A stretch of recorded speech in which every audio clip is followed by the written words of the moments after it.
When I was a young kid growing up in South Africa, I spent a lot of time climbing around Cape Town, mostly in Echo Valley at a bunch of projects out there. But since I'm back here for a short trip, I got talking to some friends and they let me know about an area called Trappieskop. And they were willing to take me out there. Now, I'm a little bit familiar with Trappieskop, although I never really thought of it as a bouldering area, since back when I was climbing regularly in this area, it was known for its sport climbing. There's a very classic 30 out there, an 8A sport climb called Golden Eye, and this is kind of how I always thought of the place. But since a year or two ago, some fires came through. Might have been longer. I'm actually not 100% sure. But a couple fires rolled through the area and actually kind of opened up some pathways. And a lot of people have actually been developing a bunch of climbs out there. So I was excited to go check out a new to me area and sample some of the cool climbs that have been put up in recent years. The trains are getting better shots. That's what I heard. Yeah, quite cool. Can't see it. GoPro problem. They lost to Argentina. Shit. I haven't really been following the World Cup. There was just so many memes about the Falklands. So much. Ali, Nice showing. Come on. come on. No dabby this time. Come on. Hey, you.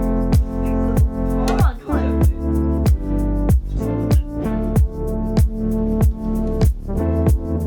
Come on. Nice.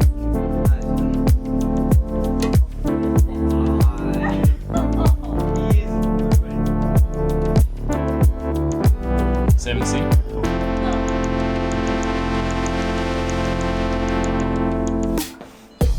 Alex Steven.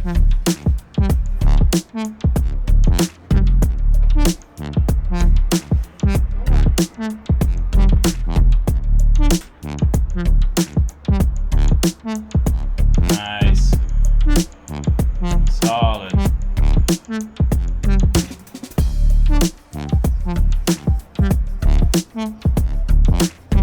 Yes, dude. So strong.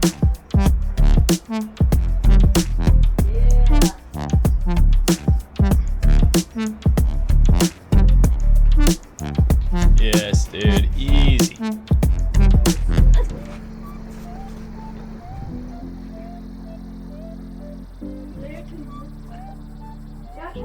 Hell yeah, dude. Good job. better. Well, I mean, like, just like one-on-one and like kind of get to know them.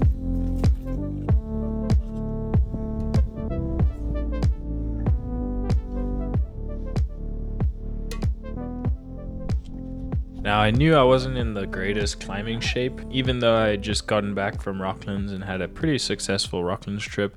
I think I was mostly just kind of tired from it. So my expectations were pretty low, which I think benefited me on this day. I think in general, having low expectations when going climbing is probably a good idea.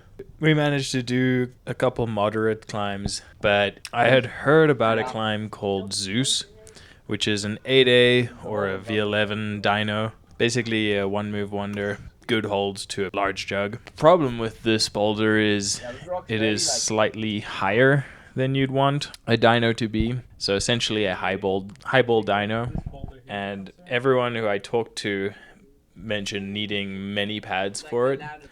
But we only had 3 pads available to us. But we were still psyched, or at least I was psyched. I don't think my spotters were very psyched. But I decided that I wanted to try it and see what was going to happen.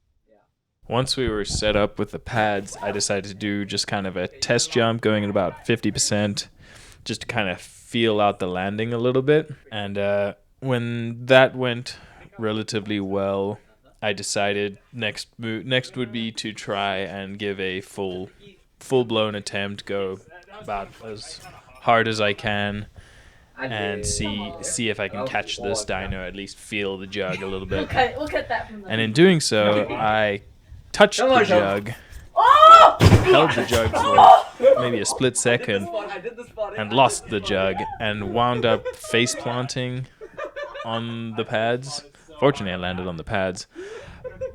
But yeah, I face planted pretty hard, and I wear glasses, so my glasses got kind of smushed into my face, which was quite unpleasant. But I kind of knew now that, okay, while the fall is very unpleasant, I knew that it was survivable. So now I just needed to get past the mental block of jumping again. I knew going into my third attempt that it was going to be kind of all or nothing. And grabbing where I grabbed the second attempt was on the right side of the jug, which is a sharper and worse area of the jug. And so I knew I wanted to go for the left side of the jug, where apparently it was a little bit better.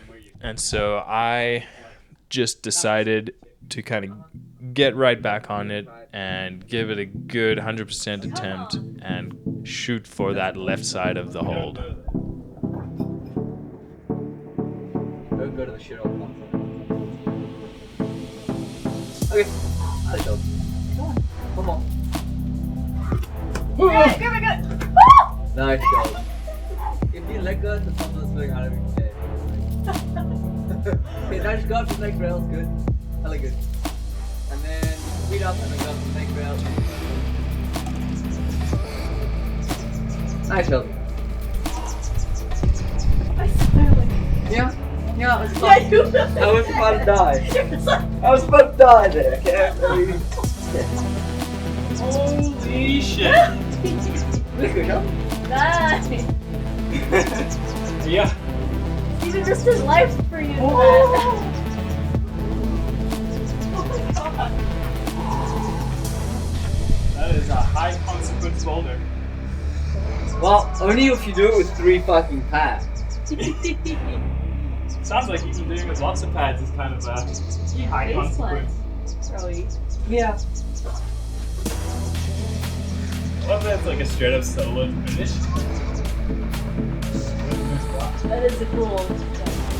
All in all, it was an awesome day out. Massive thank you to my wife Kim and Steven for the awesome spot and carrying of our huge amount of pads for this one. Very stoked. This was I think a day or 2 before I had to leave to go back to America. So it was kind of the cherry on top for the end of the trip.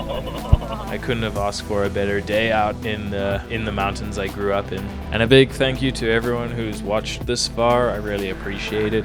I'm trying to post more climbing videos. I'm just very backlogged. I've got a ton of stuff to edit, so hopefully I can get on a better schedule and start posting more. So like and subscribe, and we'll keep climbing.